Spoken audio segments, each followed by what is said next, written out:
எல்லாருக்கும் ஒரே பிரெயின் தான். பெரிய சயின்டிஸ்ட் இருக்காரு, அவருக்கும் ஒரே பிரெயின் தான், நமக்கும் ஒரே பிரெயின் தான். ஒரு பணக்காரர் இருக்காரு, அவருக்கும் ஒரே பிரெயின் தான். ஒரு ஏழை இருக்காரு, அவருக்கும் ஒரே பிரெயின் தான். ஆனால் ஏன் ஒருவர் பணக்காரராக இருக்காரு, ஒருத்தர் ஏழையா இருக்காரு? ஏன் ஒரு ஸ்டூடெண்ட் நிறைய மார்க் வாங்குறாங்க, இன்னொரு ஸ்டூடெண்ட் மார்க் அவ்வளோ வாங்கல? இதுக்கு காரணம் மனம். மாணவர்களே, எதுக்காக இதை நான் சொல்றேன் அப்படின்னா, இதோ இன்னும் 2-3 மாதங்கள்னா உங்களுக்கு எக்ஸாம் வந்துட்டு போகுது. 10th நிறைய மார்க் வாங்கினாதான் +1 நீங்கள் விரும்பிய குரூப், +2 நிறைய மார்க் வாங்கினாதான் கல்லூரிகளில் நீங்கள் விரும்பிய கல்லூரிகளில் விரும்பிய பல்கலைக்கழகத்தில் விரும்பிய குரூப் உங்களுக்கு கிடைக்க போகுது.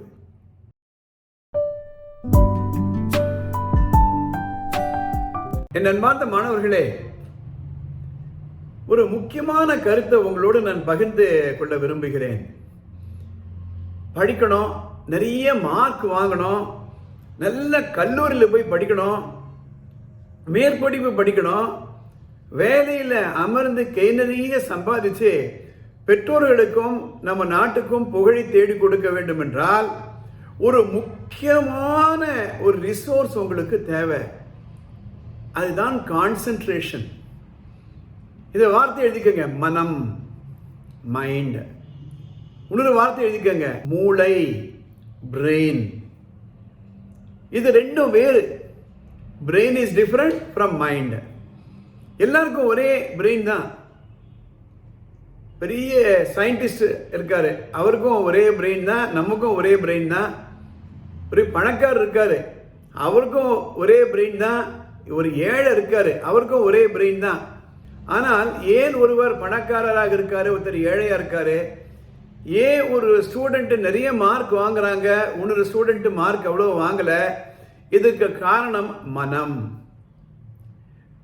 படிக்கும் பொழுதோ அல்லது எந்த வேலையை செய்யும் பொழுதோ தரமான ஒரு அவுட்புட் இருக்கணும், தரமான ஒரு செயல்கள் இருக்கணும். அப்பதான் தரமான மார்க் வாங்க முடியும். பெரிய யூனிவர்சிட்டியில், பெரிய பெரிய யூனிவர்சிட்டி, ஹார்வர்ட் யூனிவர்சிட்டி போன்ற பெரிய பல்கலைக்கழகங்களில் ஒரு ரிசர்ச் பண்ணாங்க. அந்த ரிசர்ச்சினுடைய முடிவில் என்ன ஒரு ஆராய்ச்சியை வெளியிட்டாங்க அப்படின்னா, நன்றாக படிக்கக்கூடிய மாணவர்களுக்கும் சுமாராக படிக்கக்கூடிய மாணவர்களுக்கும் என்ன வித்தியாசம்னா, தி குவாலிட்டி ஆஃப் கான்சென்ட்ரேஷன் என்று சொன்னார்கள்.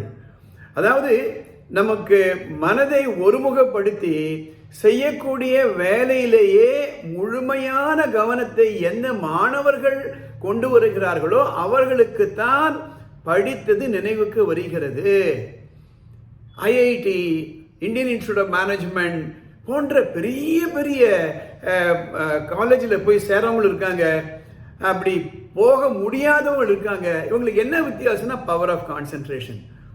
அதை பற்றி தான் இன்னைக்கு மார்னிங் உங்களோடு நான் பேசியிருந்தேன். இந்த எபிசோடில் நான் என்ன சொல்ல போகிறேன் அப்படின்னா, இந்த கான்சென்ட்ரேஷன் எந்த அளவிற்கு முக்கியம் என்பதற்காக, இந்த கான்சென்ட்ரேஷன் உங்க வாழ்க்கை எப்படி மாற்றி அமைக்க போகிறது என்பதற்காக. எல்லா மாணவர்களுக்கு என்ன ஆசை?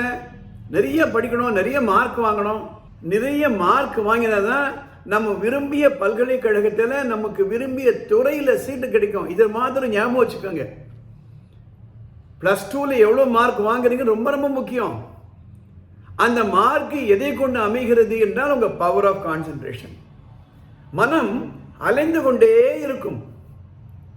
பை நேச்சர் மனம் ஒரு குரங்கு என்று சொல்வார்கள். எப்படி ஒரு குரங்கு ஒரு மரத்திலிருந்து அடுத்த மரத்திற்கோ அல்லது ஒரு மரத்தில் இருக்கக்கூடிய ஒரு கிளையிலிருந்து அடுத்த கிளைக்கோ போகுதோ, அதே போலதான் இப்ப நான் பேசிட்டு இருக்கேன். ஒரு 2-3 நிமிஷம் பேசியிருக்கேன்.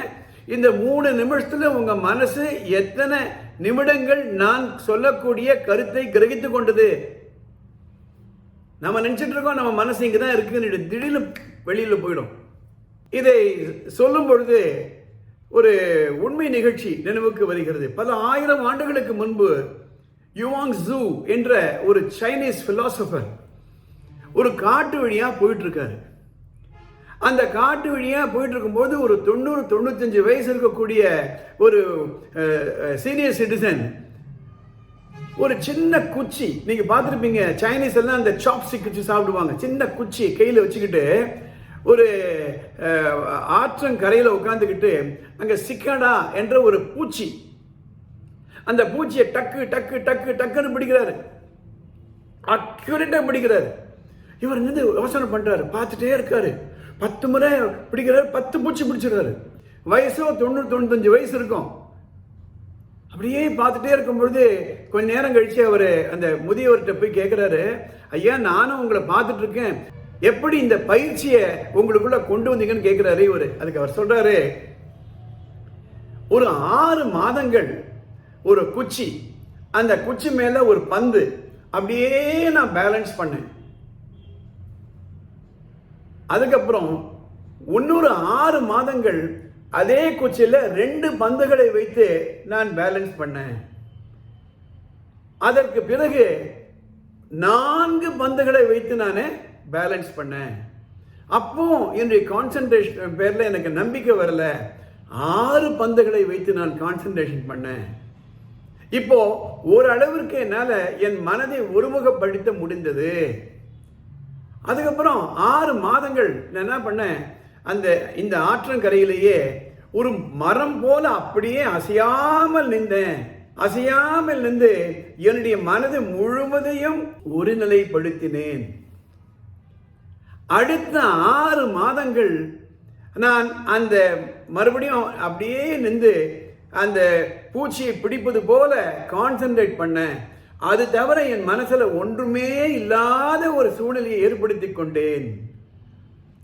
இந்த பயிற்சிகளை நான் செய்த பிறகு நான் இந்த இடத்துல அந்த சிக்காடாவை பிடிக்கும் பொழுது அந்த பூச்சியை தவிர என் மனதில் எந்த ஒரு விதமான எண்ணங்களும் ஓடாது. இதன் காரணமாகத்தான் என்னால் இவ்வளவு அக்யூரேட்டாக பிடிக்க முடிந்தது என்று சொன்னாராம் அந்த சீனியர் சிட்டிசன். மாணவர்களே, எதுக்காக இதை நான் சொல்றேன் அப்படின்னா, இதோ இன்னும் 2-3 மாதங்கள்னா உங்களுக்கு எக்ஸாம் வந்துட்டு போகுது. 10th நிறைய மார்க் வாங்கினாதான் +1 நீங்கள் விரும்பிய குரூப்பு, +2 நிறைய மார்க் வாங்கினாதான் கல்லூரிகளில் நீங்கள் விரும்பிய கல்லூரிகளில் விரும்பிய பல்கலைக்கழகத்தில் விரும்பிய குரூப் உங்களுக்கு கிடைக்க போகுது. இந்த 2-3 ஆண்டுகள் எந்த அளவிற்கு நீங்க கான்சென்ட்ரேட் பண்ணி படிக்கிறீங்களோ அந்த அளவிற்கு மார்க் வரப்போகுது. அந்த மார்க்கை வைத்துதான் உங்களுடைய அடுத்த 85 ஆண்டுகளுடைய வாழ்க்கையின் தரம் இருக்க போகிறது. எனவே மாணவர்களே, பள்ளிக்கூட காலங்கள் ரொம்ப ரொம்ப முக்கியம். இந்த பள்ளிக்கூட காலங்களில் நீங்க எவ்வளவுக்கு எவ்வளவு கடுமையாக உழைக்கிறீர்களோ அந்த அளவுக்கு தான் உங்களுடைய வாழ்க்கை அமையும். இந்த சேனல் சப்ஸ்கிரைப் பண்ணுங்க, பெல் பட்டனை பிரஸ் பண்ணுங்க, உங்க நண்பர்களுக்கு இதை எடுத்து சொல்லுங்க. உங்களுக்கு ஏதாவது வியூஸ் இருந்தால் கமெண்ட்ஸ் இருந்தால் அந்த கமெண்ட் பாக்ஸில் போடுங்க. அடுத்த எபிசோட்ல பார்க்கலாம்.